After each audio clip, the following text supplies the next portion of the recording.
Episode 1. How My Life Turned Upside Down. Chapter 1. The Void's First Call. The walls were buzzing as music blasted through the rooms of the quaint house. I stood in the corner, glass of water in hand, as drinks, laughter and stories danced from mouth to mouth about the centre of the living room's dance floor. This is probably going to be challenging. Now don't get me wrong, I like a good party. In fact, just last month on my 17th birthday I had a bunch of mates around. Maybe 60 people showed up, they danced on my deck and ate a plethora of snacks that I had out. I spent most of the time dancing. That's where I came to life at parties. People I don't know too well, or meeting someone new and making a new friend, that's not so much where I shone. I scanned the room, looking for a potential partner in crime tonight. I never believed in destiny, fate, coincidence, divine circumstances, that sort of thing. Although I'd hoped it would get me through this awkward ordeal before any of my close friends rocked up. I didn't judge people who legitimately believed in divine power. They clung to this idea that the universe was planned out and that you were just meant to do certain things, or that these things were just meant to come to you.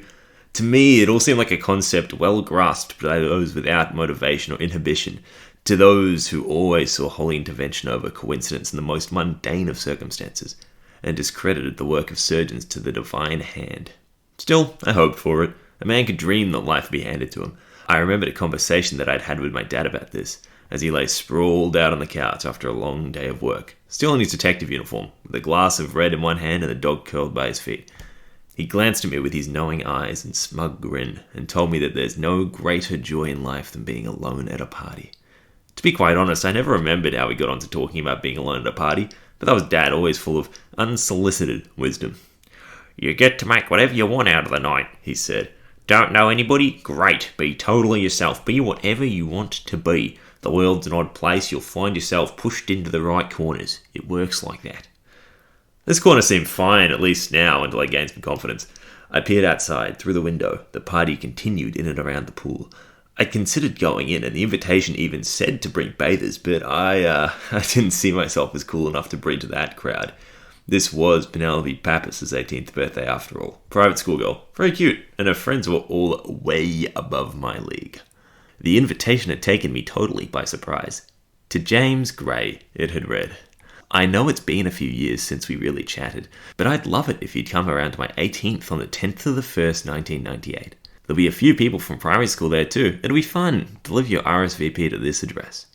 I'd walked through the journey to deliver the letter, welcoming the opportunity to procrastinate from this summer of homework. Penelope's house was in a much wealthier suburb than mine. The walk there had led me into the broad, glimmering shade of wide European trees. On the walk tonight, the midsummer breeze failed to tussle my hair thanks to the palmful of gel slicking it back.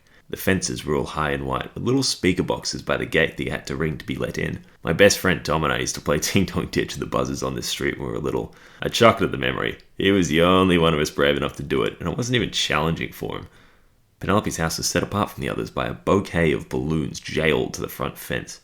I pressed the buzzer beneath them, and her gate opened itself, allowing me into the extravagant garden. It was an immaculate spectacle in the dying light of dusk. Various spotlights projected rainbows onto blossom and birch trees, which stood tall in the garden beds surrounding the path. I stepped onto the porch and waited.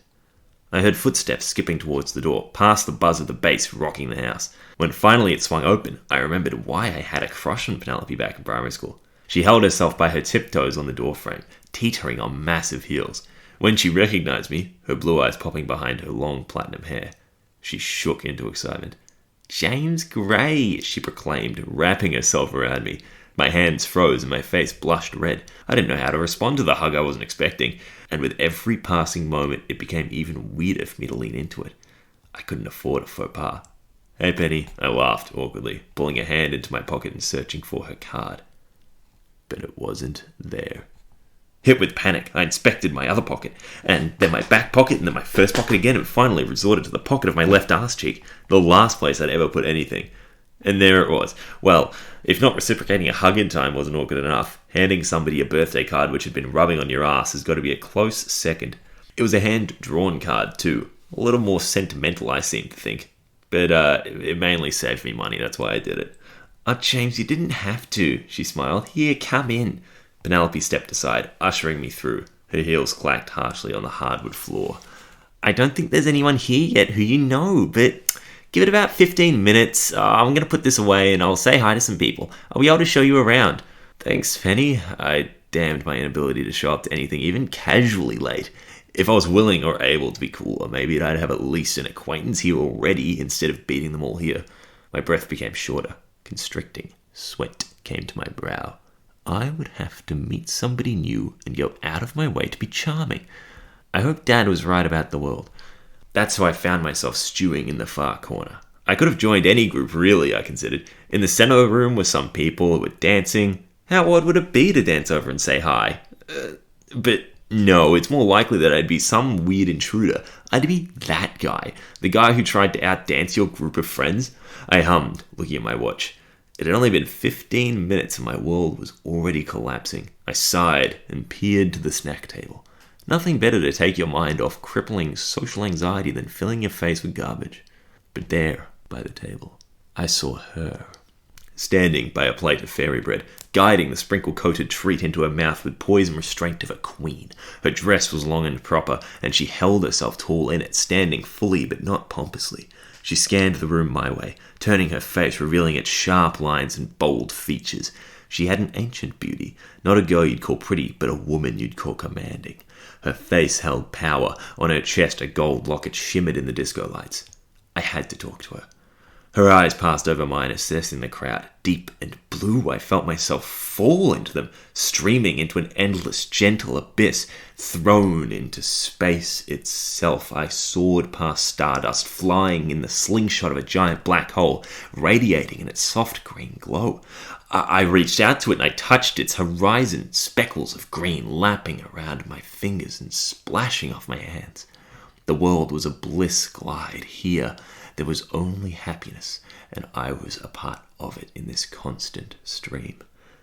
Then there was a clank. Something smashed into my ankle, wrapping around it. A chain had flown from the Black Beast's center, yanking me back. I lost my momentum, I lost the sparkles of stardust, and I fell with the heavy metal links into a stark oblivion. I shook my head from the daydream. That was crazy. Not unusual, though. Often I found myself drifting into strange dreams whilst fully awake, and as I came to, I noticed this girl looking at me too. Her brow was scrunched, and she gave me that look reserved for people who you knew, but weren't really sure how you knew them, or if you actually knew them at all. As soon as we'd caught each other glaring, we snapped our heads away. I had to talk to this girl. But I'd gone ahead and made it weird. How could I approach her now that I'd been caught staring stupidly and creepily? Girls didn't like creeps. Hell, I wasn't even attracted to this girl, but that's how I'd come off now, right? I'd just be another weird dude for a night. No siree, that would not be James Gray on this evening. I'd have to think of another way to strike a conversation. Call me the king of hyperbole, but deep in my gut, in that space that drives the soul, I knew that I had to talk to her, or my life would miss some integral meaning. Even if it was only consequential for one night. I turned, racking my brain for some answer, only to be confronted with a beaming, radiant smile. Ah! I stumbled in surprise. Penelope flicked her long locks aside. Sorry that took so long, Penelope said. That smile's still strangely persistent. That's okay. I fumbled the words, still picking myself up. I've got somebody to introduce you to, over there, by the snack table. She pointed, and I followed her finger, turning slowly, hoping to the dear Lord of Cheese that she would be pointing to the girl I'd found myself staring at. Lo and behold, where her finger and my intentions met, the other girl was placed. Was this the strange operation of the world? Was this some strike of destiny? This would be a story for Dad, if only he was alive to hear it. Before I knew it, Penelope was walking me over through the crowd to the snack table. Natalie, she called, and my woman of intrigue turned. Her blue-green eyes darted between Penelope's and mine. She appeared just as shocked and nervous as I was. We must have been two stunned mullets, two deer-driving cars caught in each other's headlights. This would be a collision. This is my friend James Gray, Penelope said. I met him in primary school. James, this is Natalie Athanas. She's a family friend. And she pushed the two of us together, smiling. Then she proceeded to reach between us, dipping each finger in a cheese ring before skipping off. There was a pause, where we were each caught in each other's stare. My heart was racing. My forehead sweating. I had been pushed here somehow, and I had no idea what to do with it. How do you do? I asked, cringing as I said it. Very well, thank you, Natasha said. James, was it?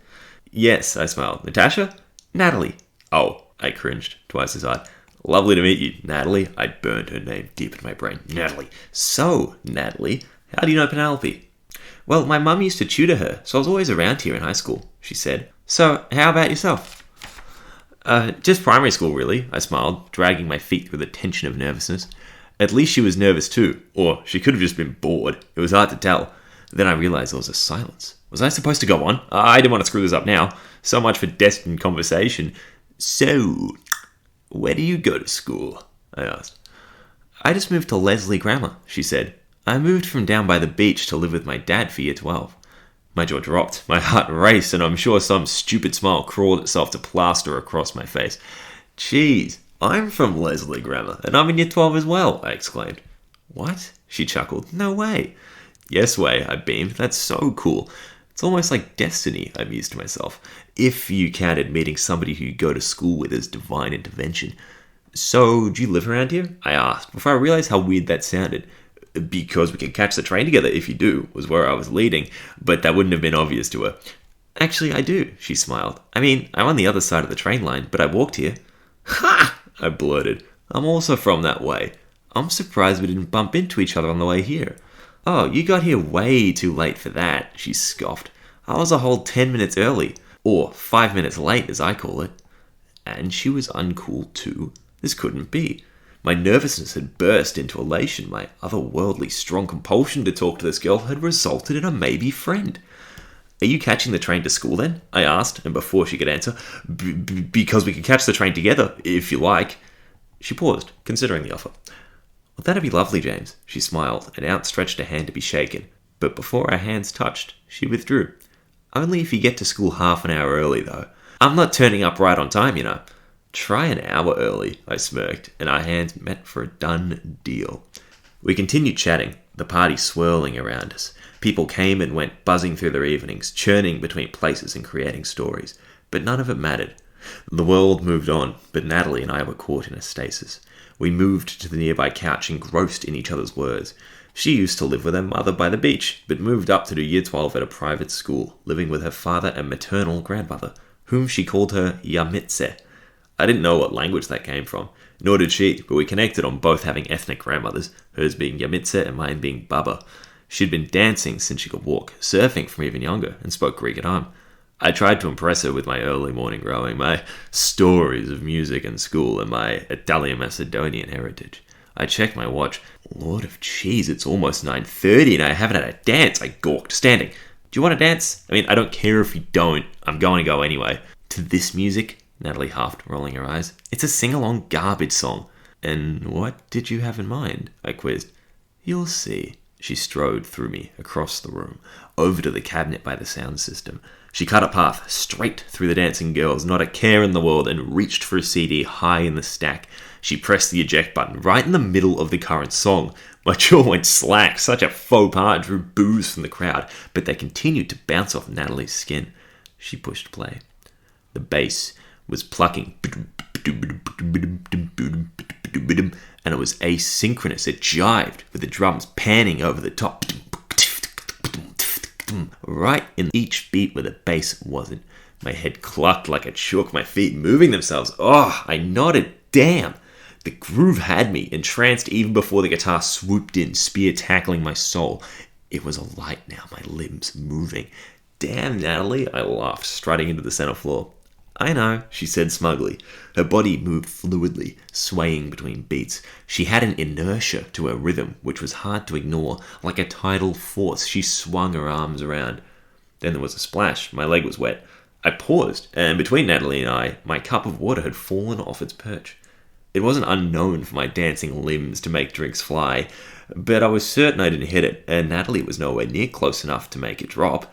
I'll have to clean that up. I'll be back, I said. But great music choice. You know it. She bowed me farewell, still entranced in the music. I turned to the kitchen, towards the hall, to see two very familiar swaggers strutting my way. My best mates Tom and David. I waved, elated to see their familiar faces. My friendship with Tom and David was forged through years of schooling. Tom's grin, constantly plastered on his face, stood in the place of his soul. His feet moved with a jaunty bounce, his red, curly locks following with the same arrogance and cheek. David next to him looked to have just walked out of an op-shop change room. To his taste, vintage was the only good description. If others couldn't have it, David wanted it. Unfortunately, he often lacked the confidence to demand what he wanted, which was unusual for a handsome man of dark skin, great height, and a British voice. Mate, I called them. My cheese, I almost died. I had to meet people. Jimmy boy, Tom called back and danced his way over, mimicking my style. He laughed and we all shook hands. Behind Tom, I noticed Penelope making her way down the hallway towards us. I didn't think you'd come, I said. It's already 9:30. Well, how long have you been here? David asked. It's still so early. Well, about an hour, I think. I looked at my watch. Who have you been hanging out with for an hour? Fairy bread? Tom asked, grabbing a slice from the table next to me. I chuckled. No, mate. You think I could walk up to a tasty piece of fairy bread and start a conversation? That is too much pressure for me, man. I joked with him, grabbing a piece. But no, I met that girl over there, and I pointed to Natalie, who was still dancing to herself. She's pretty cool. She just moved to our school, actually, so we'll see her around, I guess. They each subtly glanced to Natalie and turned back to me with shocked faces. Penelope walked behind Tom, her arms grabbing him in a surprise hug. He coughed up sprinkles as she squeezed him tight and then slung her way around into our circle. So glad you boys could make it, she said, her gaze locked on Tom. I'm going into the pool, but you should join me. And with her hand lingering on Tom for way too long, she pulled herself away out the back door. David was gobsmacked. Man, it's the Tom and James show tonight, boys, he huffed. No and James is probably just the Tom show, Tom said, puffing his chest.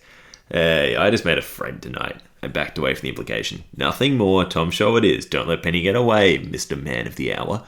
Don't you worry, he grinned. I wouldn't dream of it. And board shorts in hand, he ran out the back door. The party wrapped up just past the turn of midnight, long after darkness had set on the late summer night. Natalie and I sat for the most of it on the edge of the pool, teasing our feet in the water, talking on whatever else we could. I offered to walk her home, and she accepted, wanting somebody to be with through the moonless night. We said bye to the birthday girl, and thanked her mother for having us over, before ducking into the darkness outside. We came to the railway line. Natalie and I lived on the other side, and to get there, we had to go through a cobblestone alleyway into an old underpass. We were walking by the tracks, on a street which was a busy thoroughfare by light. Shadows of trees crawled in the wind, darkness dancing across the houses to the left of us. Natalie was tense, and I could sense it. She'd been silent for a long way now. What's up? I asked her, but my voice died strangely before my face, not even breaking the eeriness of the still-aired night. I don't know. Something feels wrong about this. It's too quiet, you know?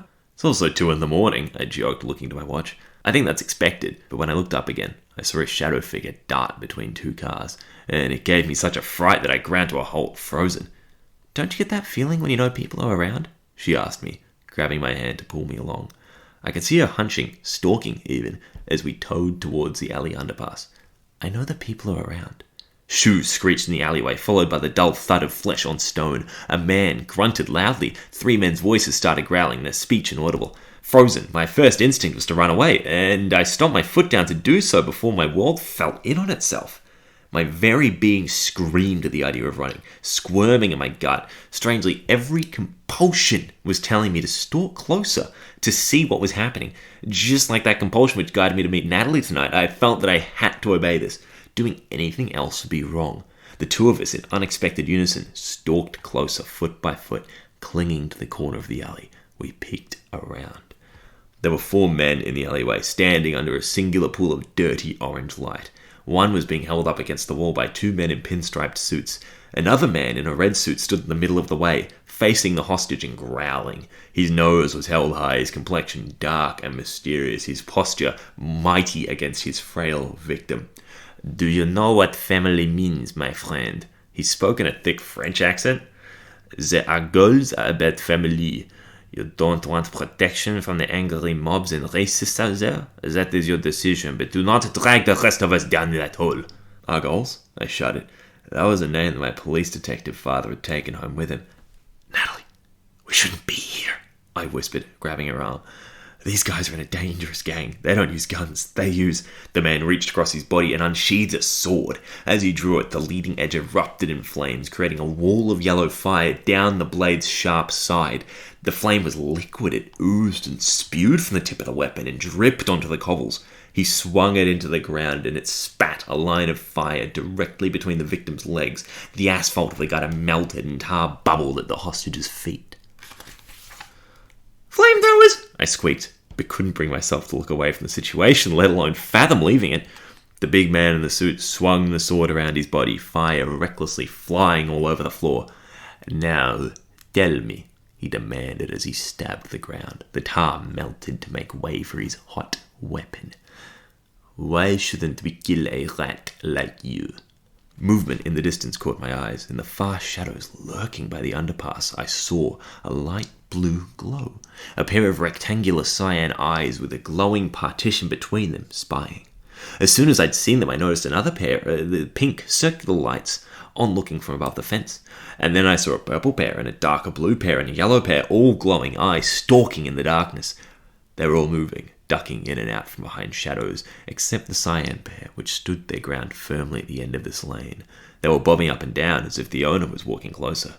There was another eruption of flame from the hilt of the grounded sword. The blinding light was enough to distract me from the eyes, and when I went to look back, they had all disappeared. The red-suited man ripped his sword from the ground and held it to the throat of his victim. The flame illuminated the fear of death strewn across their face. Down the alley there was a sound like something between swatting a tennis racket and a laser gun. A cyan bolt of energy, a rod of light with 3 rings glowing down its length, came careening through the air. It slapped the sword-wielding man across the face. His head spun from impact and his body followed.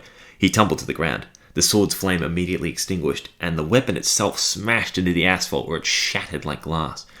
From the tree above the laneway, a shadow figure dropped and landed in the darkness with a metal clank. The shape was humanoid, but jagged, sharp with spikes and hard edges. Its arm quickly entered the circle of orange light and grabbed the furthest of the pink-striped gangsters holding the hostage.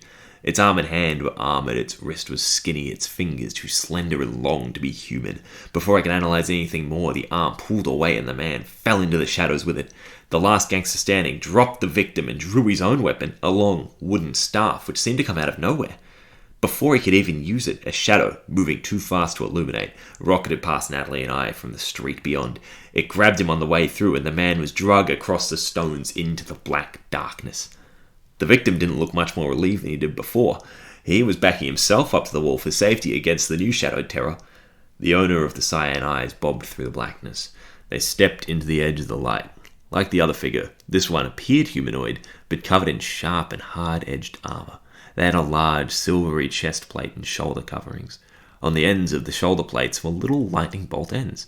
The same little bolt ends adorned its yellow helmet, like horns. The helmet itself was sleek, with a cyan partition running up the middle which branched into eyebrows above its eyes. The line of its jaw continued outwards into 2 mandible-like spikes. The man's eyes opened wide. He peeled himself from the brick wall and fell to his knees before the armored man. "Nafara!" he hailed, and I didn't recognize the language. "Yafarkadimis," the figure replied. "Sursan Saneva." I finally had the energy to turn away from the scene. Saneva? Natalie and I both whispered aloud at the same time. I knew that word, but where from? Before I could express this to Natalie, I felt something behind me, like a disturbance in the gentle breeze. The shadow of a dark figure loomed over my shoulder. Reluctantly, I turned to see its demon-like being, its bright, rectangular orange eyes illuminating my face. "I don't think it's safe for you here," it said calmly and with its smooth voice. "Ah!" Natalie and I shrieked. We ran off down the street, back into the darkness.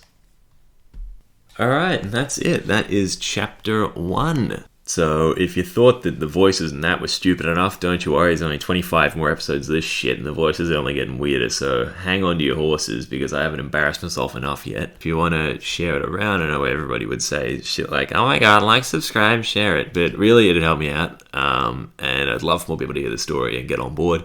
There's a subreddit, r/Suneva, that's Suneva. There's not much there at the moment, but if you add your conversations into the mix, I'm sure it'll become a lively sort of place. Now, keep watching this YouTube space too, because I am going to start uploading some other stupid antics on here, so that should be fun if you stick around. But otherwise, thank you so much for listening, and please enjoy the rest of the story. Leave some comments. Thank you.